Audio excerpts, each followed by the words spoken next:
क्या बात है।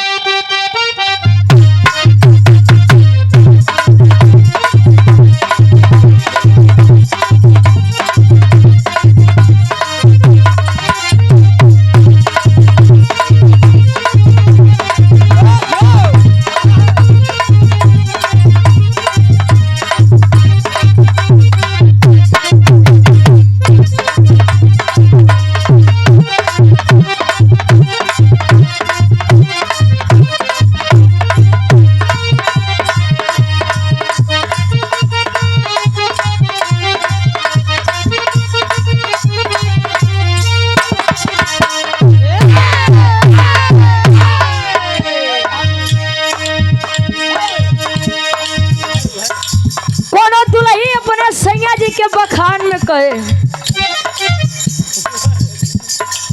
कहे मेहरारू केतनो बढ़िया बा गुरुजी, अगर ओकर मरद के नाही माने तो जान ला सब खराबे बा।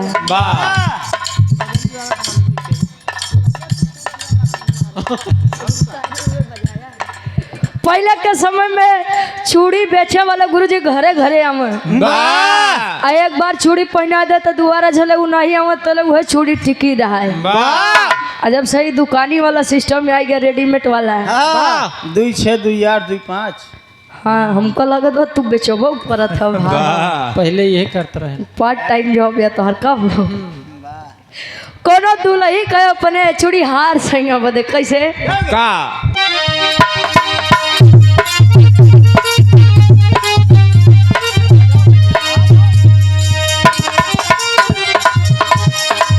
दुल्ही कहे टिकुली का झर लेके घरवा से गईले,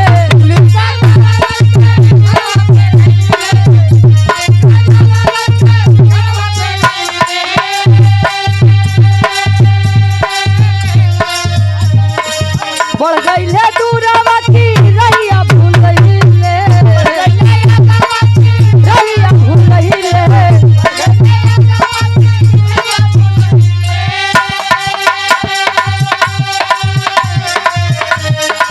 टिकुली का झर लेके घरवा से गईले, बढ़ गईले दूरवा की रहिया भूल गईले। चूड़ी हार पियावा, चूड़ी हार पियावा, चूड़िया बेच के नईले, चूड़ी हार पियावा, चूड़िया बेच के नईले, चूड़ी हार पियावा, चूड़िया बेच के नईले, चूड़ी हार पियावा।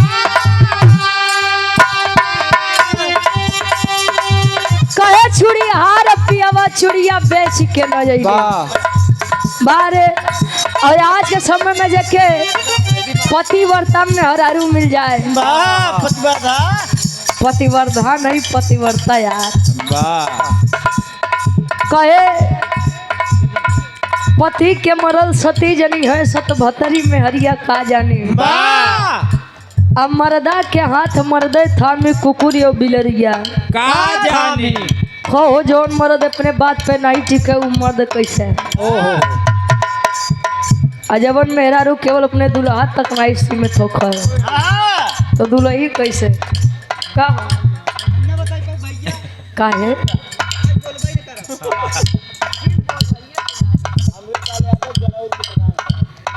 आदरणीय आप सम्मानित गार्जियन जी अमृत लाल यादव जी, हमारे प्रधान जी जनौर की ऐतिहासिक सरजमी से आप गार्जियन जी के द्वारा ये 200 रुपए का सम्मान, बहुत बहुत धन्यवाद। आशीर्वाद के चारे कि हम अपनी कला में कामयाब रहे। दुल्हावा मनावन करे दुल्हिया के मोरी धनिया हो काहे रूसल बारू, मोरी धनिया हो काहे रूसल बारू, मोरी धनिया हो काहे रूसल बारू। चल खेतवा में का घुसल बारू, चल खेतवा में का घुसल बारू, चल खेतवा में का घुसल बारू। मोरी धनिया हो काहे रूसल बारू, चल खेतवा में का घुसल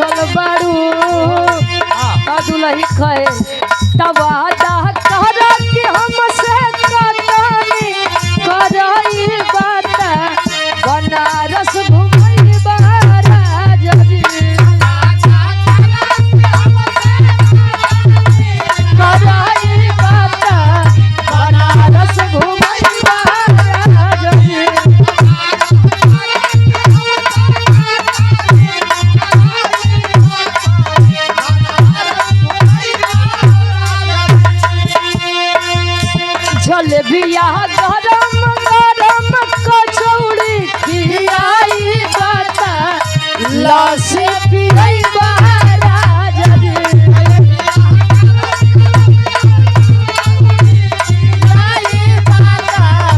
लासे पियई राजा जी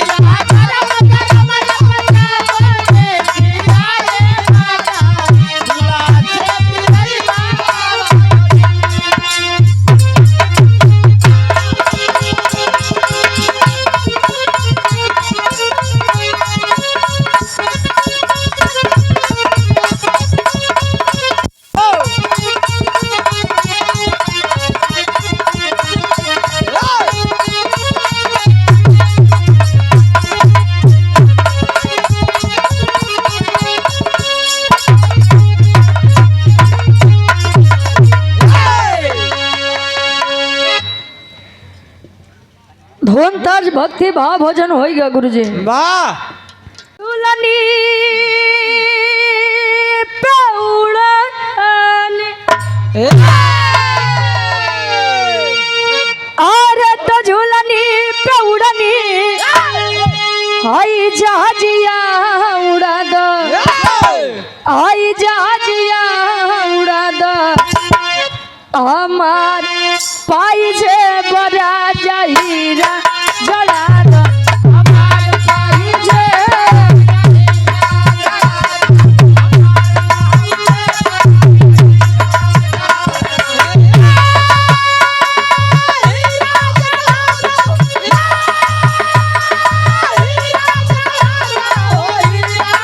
हमार पाई जे बड़ा जहीरा जड़ा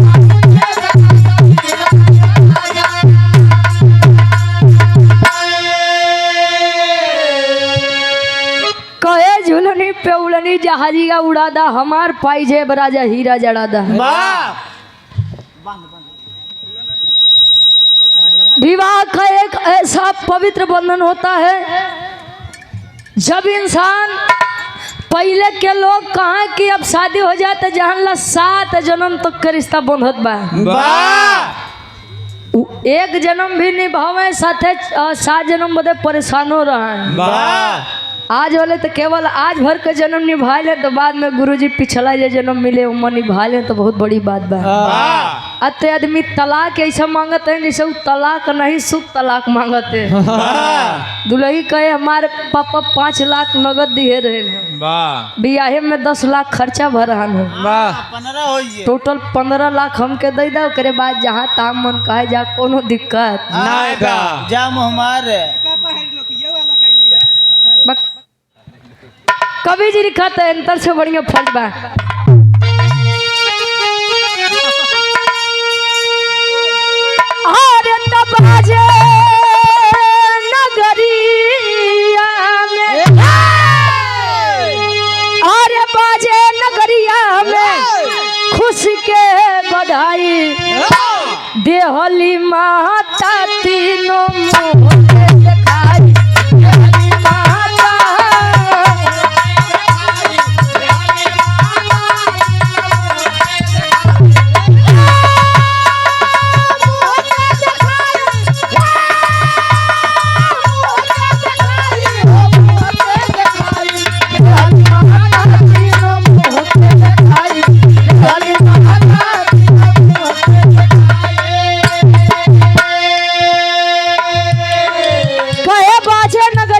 खुशी के बधाई देहली माता तीनों मुंह के दिखाई। वाह सोचिए जहाँ पर एक दुल्हने आती है लोग एक बच्चे का एक बेटे के शादी करके दुल्हन अपने घर लेके आते हैं तो इतनी खुशी होती है। वाह जौने घरे 4 पतो हो तो गुरु जी अब तू सोचो करे घरे के खुशी व घरे के हाल माहौल का होई। वाह चला पहले लगे आज के जमाना बड़ा बढ़िया बा। वाह पहले जब स्वयंवर रखाओ हरिओम भैया लड़की 18 साल 19 साल के रहा लेकिन स्वयंवर में जान लो 70-75 साल के आदमी पहुंच जाए। वाह अगर लहान बैठ जाए डब्लू गुरु जी 2 साल बाद ओकर डिस्टर्ब करिए तो जान ला इतनी बढ़िया दुल्ही हमको मिल जाई। वाह अच्छा, लोग कहते हैं कि सीता जी के स्वयंवर में 10,000 वीर पुरुष गए थे। वाह पहले तब पारी पारा उठाए नहीं उठा तो 9,999 वीर पुरुष मिलकर लगे उठावे। वाह अगर मान लो धनुष उठिए जात तो सीता जी कहाँ जाती हो? 99 वाह से शादी ब्याह तो नहीं बाबा, लेकिन जानकारी तो का बड़ी बढ़िया बा। वाह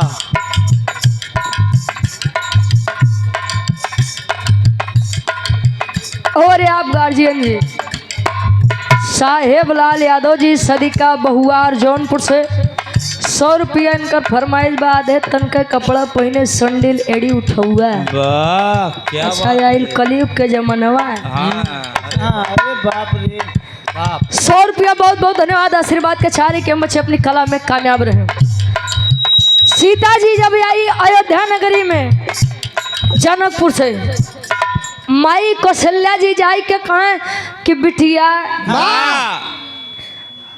दुल्ही सेवा करी तब जब तू अपने पतोहू के बिटिया मनमू तब। वाह लोग कहा क्या कह दे कि हम अपने पतोहू का बिटिया की नहीं मानी थी, लेकिन होइबे नहीं कह सकत। वाह बिटिया 9 बजे सोई के उठे क्यों नहीं बोली, लेकिन अगर जो दिन दुल्ही 7 बजे सोई के उठी जाए गुरुजी वाह तो जान ला आधा घर तो लोग ऐसे ने सर पे उठा ली हो। बिटिया के तबीयत अगर हफ्ता भर खराब बा तो के क्यों नहीं बोली, लेकिन अगर पतोहू के तबीयत केवल 2 दिन खराब हो जाए वाह एकर तो रोज के ये नाटक बा। नहीं हरे करो गही बिया धीरे। अंतरक के पहले अंताल में कवि जी लिखे माई कौशल्या जी जाई के सीता जी से कहें का कहें?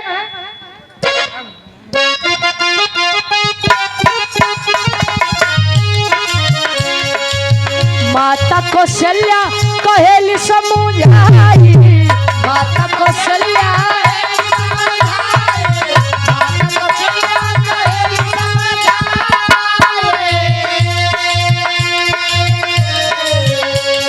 राम मोर अनमोल रतन मोद खाई।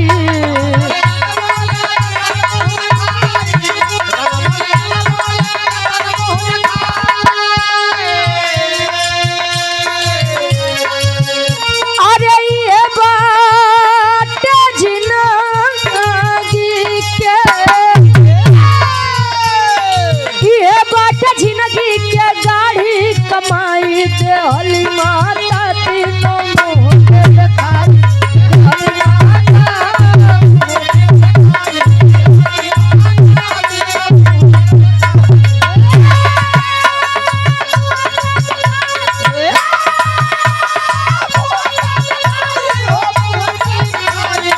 हली माता तीनों मुँह के दिखाई। हली माता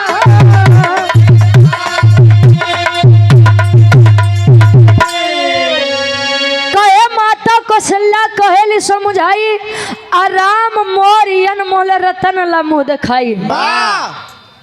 कौशल्या जी गई सीता जी से बोली कि बेटा मेरी जिंदगी में अगर मैंने कुछ कमाया है तो मैंने अपने पुत्र राम को कमाया है। वाह पहले के समय में अगर मेहरारून के लड़का नहीं होके तो आदमी उसी राह बेराइले कि सुबेरे सुबेरे अगर एक मुंह देख ले तो जान ले पानी नहीं मिली। वाह यहाँ पर झनिक मुँह देखा पाप बा। लड़का नहीं होत बा तो कुल दोष केवल और केवल मेहरारून के ऊपर जाए। वाह खैर कम से कम जब से विज्ञान आई गया तब से ढेर चीज बच गया बा गुरुजी। वाह कौशल्या जी बोली कि अगर मैंने कुछ कमाया है तो मैंने केवल और केवल राम को कमाया है। ये रुपया पैसा धन दौलत तो केवल 4 दिन की चांदनी है। वाह हम इनके आपके सौंपते ही। अच्छा और आप सम्मानित हमारे गार्जियन जी आप अशोक प्रजापति जी, इनका कहना है कि हम बहुत बढ़िया गा रहे हैं। वाह बहुत बहुत धन्यवाद गार्जियन जी, आप लोगों के प्यार ब दुलार ब सम्मान बा वाह जो यह मंच या प्यारा समाज मिलता है उसके लिए तहे दिल से आप सभी को धन्यवाद है। कहे कि रुपया पैसा धन दौलत के केवल 4 दिन के कमाई बा, बाकी हमार कमाई तो हमार बड़ लइका राम बा। वाह अगर करे सुख और दुख में साथे रहबू तो जान ला हमारा जीवन सफल हो जाई। आवा ये होता है एक पत्नी का फर्ज एक पति के लिए। वनवास केवल राम जी को हुआ था, लेकिन बाहर पत्नी का धर्म समझकर माता सीता भी चली गई थी। वाह लेकिन ये भैया हाँ वनवास के सही सही मतलब तो केवल लक्ष्मण जी और उर्मिला जी समझे रहे हैं। वाह कहो हाँ राम जी सीता जी तो साथे रहा रहे। आहा दोनों उर्मिला जी बेचारो शादी कई के आईन, अगले दिन लक्ष्मण जी चल दिहन बेचारू वनवास काटे बदे। आहा फिर से हमारे गार्जियन जी आए हो समझा उनसे। हाँ भैया बहुत दर्द, वो दर्द केवल तू ही समझते है। हाँ, और कुछ समझतो ना इन्हें। दूसरी मुंह दिखाई माई सुमित्रा जी, इंद्र जी की पत्नी इंद्राणी जी, वाह जिनसे भेंट में पाई थी, अपनी मुंह दिखाई पर पाई थी चूड़ामणि। वाह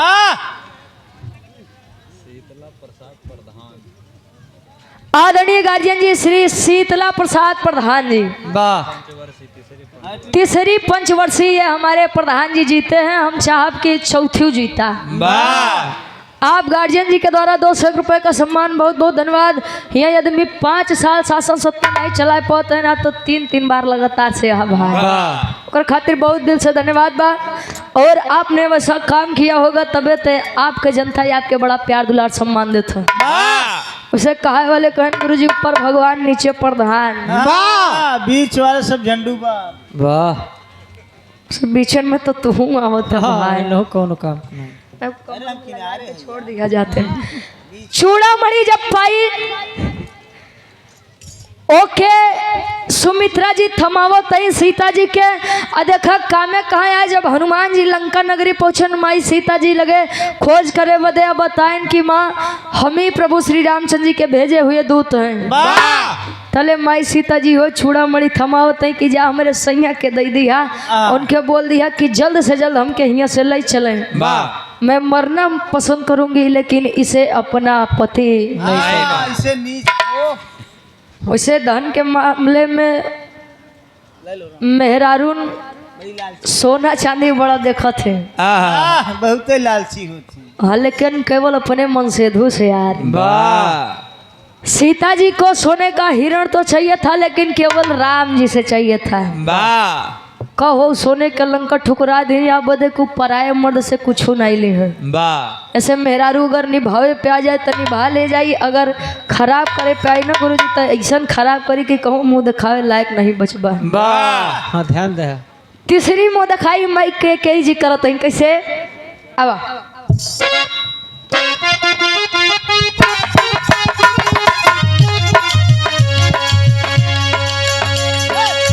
कनक महल रहे के आई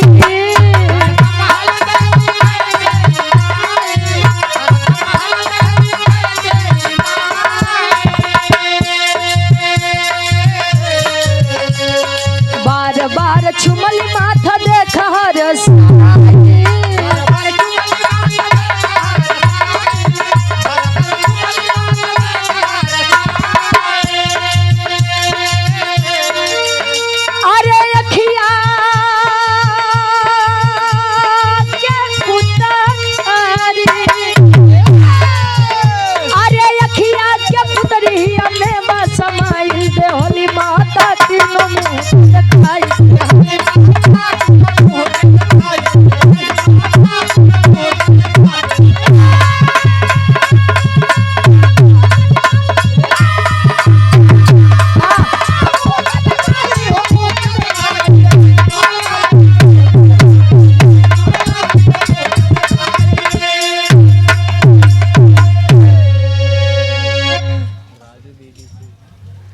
और आप सम्मानित गार्जियन जी राजू बीडी से आप गार्जियन जी के द्वारा 100 रुपए का सम्मान, बहुत बहुत धन्यवाद। आशीर्वाद के चारे कि हम बच्चे अपनी कला में कामयाब रहे। कहे कनक महल दिहली कह के माई तब बार बार चुमली माथ देखा हर साई। अच्छा एक बात बा गुरुजी, हाँ जी जे ज्यादा बढ़िया काम करे के कोशिश करत है आदमी हुई के ज्यादा गरियावत है। लोग बताते हैं कि कैकेयी जी से स्वयं प्रभु श्री रामचंद्र जी ने कहा था कि हमारे लिए वनवास मांग लीजिएगा, नहीं तो जिस लिए मैंने इस संसार में जन्म लिया है वह काम ही अधूरा रह जाएगा, तो मेरे जन्म लेने का क्या मतलब निकलेगा। आदमी उनसे इतना नफरत करें कि अब समझ ल कि उनके नाम से केहू अपने लड़किन के नाम नहीं रखत। हाँ का हरिओम भाई हाँ हाथिया से ढेर होम करत हाथों जरत। वाह आज के समय में दुल्ही क्या मुँह दिखाई होत होई त आदमी साड़ी और 200-400 रुपया लेके आए हुए तो यह सोचिए साड़ी मिले चाहे ना मिले कम से कम हमार 200-400 रुपया वापस तो हो ही जाई। वाह उनके एक लड़की बा एक ठोरे में दे तो हमरे 4 ठे बा हमरे के में 4 ठे मिले भाई। वाह वाह यारो ये आदमी बड़ा बढ़िया स्वागत देखा तो है।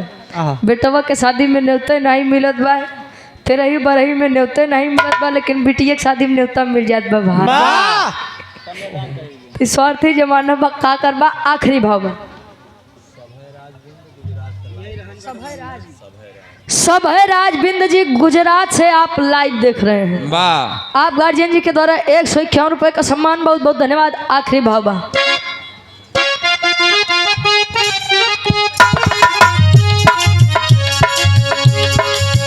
गुरु बिहारी गणेश हर सहाय,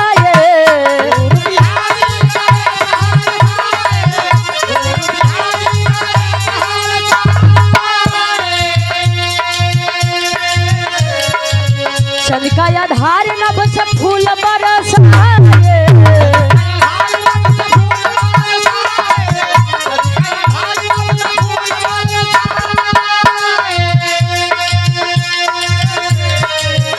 अरे रुचिरा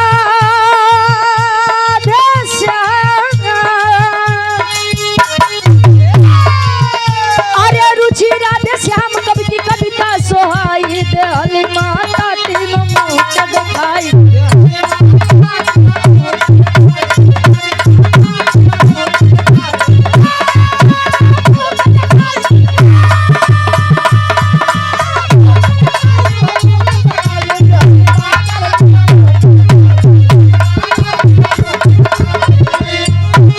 देहली माता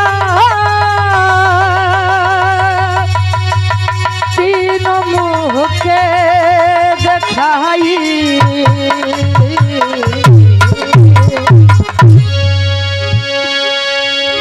अब बाहर से आप लोग आनंद ले जाए ताकि दोनों तरफ से हो जाए, न हो कि फिर से आफत आ जाए भाई। हाँ हमारी अटरिया पे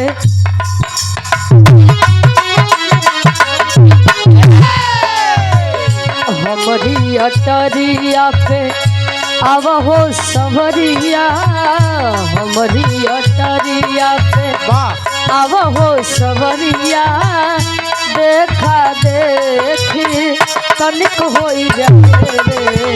हमारी अटरिया पे अब हो सवरिया, देखा देखी जाए रे।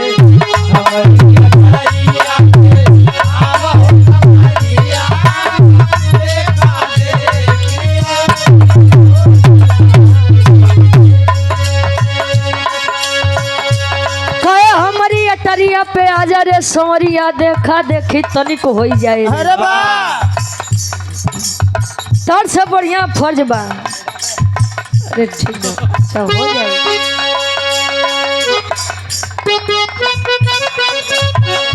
राम कसम तो से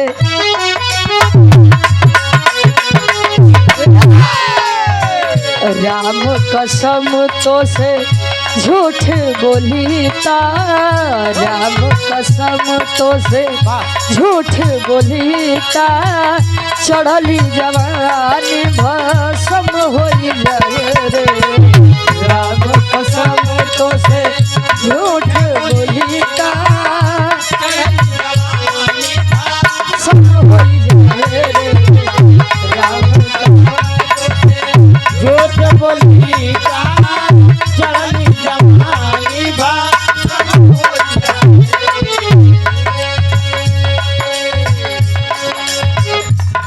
कहे तू चाहता गवावा, तू चाहता नहीं गवावा ये माई। कहते हैं जन्मदायिनी माँ से बढ़कर कोई देवी नहीं होती और पिता से बढ़कर कोई देवता नहीं होता। एक माँ वो होती है जिनको हमारी भी माँ कहती है और आपकी भी माँ ही कहती है। वाह यानी जगत जननी माँ बीड़ा वादिनी सरस्वती जन्मदायिनी माँ से बढ़ के जिसे जन्मदायिनी भी माँ कहती है। वाह अरदास भाई ई मंच के माध्यम से माई मैहर वाली शारदा माई से कैसे वाह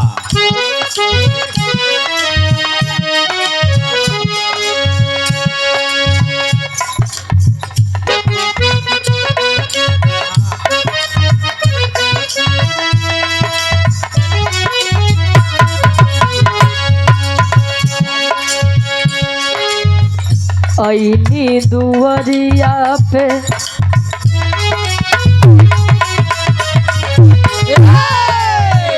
ऐनी दुवरिया पे सुना हो मैहरिया, ऐनी दुवरिया पे सुना हो मैहरिया, स्वर ले सजावा माई सरगम बजाई।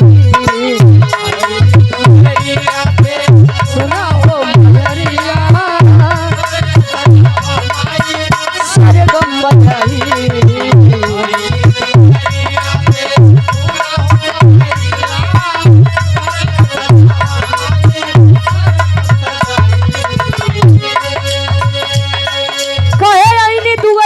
सुनो हो मैहरिया स्वर ले सजावा माई सरगम बजाई। कहे संतों के साये में सतगुरु का ढाबा है, मन मानो तो मथुरा मन मानो तो काबा है। ये मन बड़ा चंचल होता है गुरुजी, जल्दी तब भाव भजन में लागत नहीं लेकिन लग जाए तू आसाराम चेला हो जाए। वाह भाई बेचारू आजकल आसाराम जी के बड़ा बरियार भक्त निकलते हैं। वाह अंतरा के पहले अंताल में बिटिया अरदास करे फरियाद करे कैसे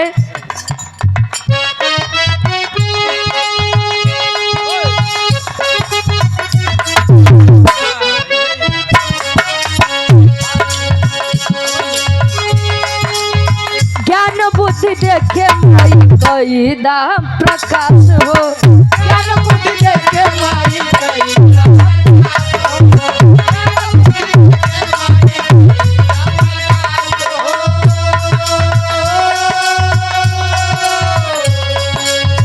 तू ही गवई पूरा भी सवाच हो, तो ही गवई घुमाई पूरा भी सवाच हो।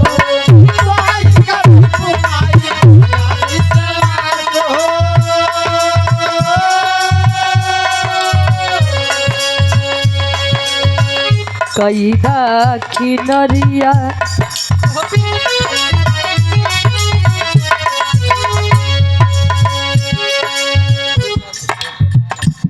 और आप सम्मानित गार्जियन जी श्री अशोक प्रजापति जी ठेकेदार साहब इसी ग्राम से आप गार्जियन जी के द्वारा 201 रुपए का सम्मान।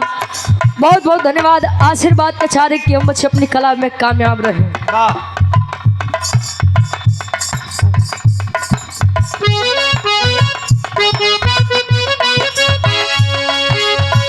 कैदा किनरिया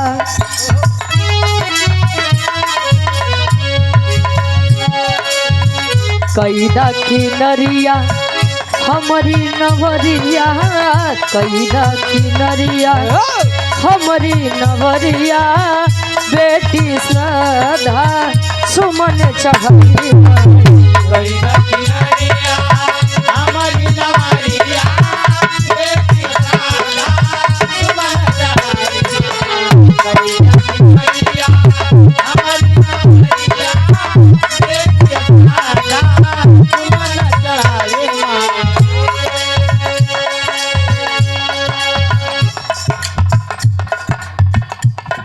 कहा जाता है मन अगर साफ है तो सब कुछ ठीक बा, अगर मन साफ नहीं बा कहे मन की तरंग मार लो बस हो गया भजन, आदत बुरी सुधार लो बस हो गया भजन। हाँ कहे मन चंगा तक कठौती में गंगा अनाई तो 3 घंटा के अंदर जे जगह गुरु जी गंगा नहाए प्रयागराज में। आपके मोक्ष मिला जरूर। हाँ मोक्ष मिला तो लेकिन कहाँ मिला जाना था बालिक करे देव वाला।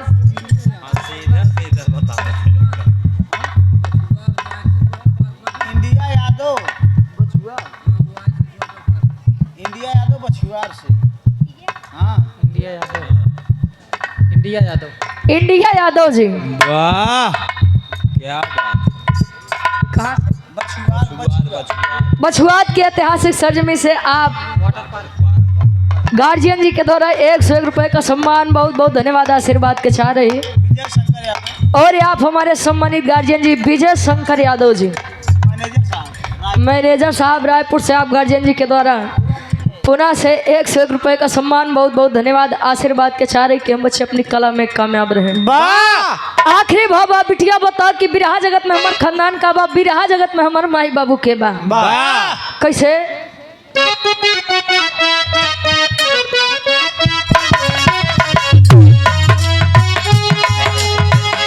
गुरुवर बिहारी लाल के बनवनु, गुरुवर बिहारी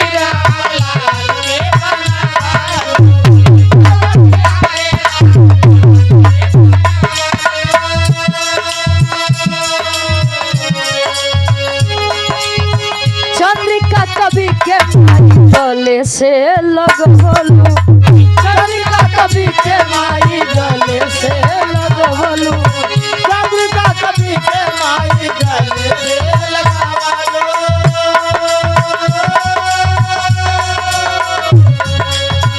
रुचि अनरिया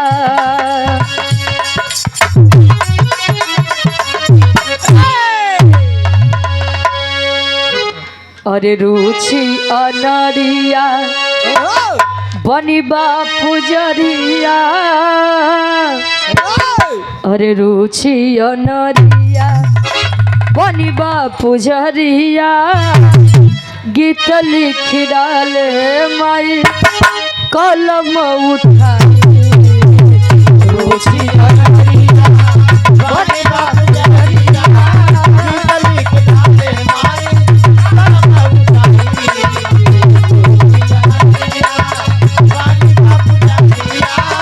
गीत लिख डाले माई कलम उठाई।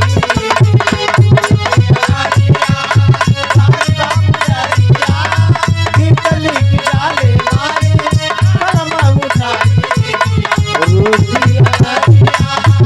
बनिबा अरे गीत लिख डाले माई कलम उठाई।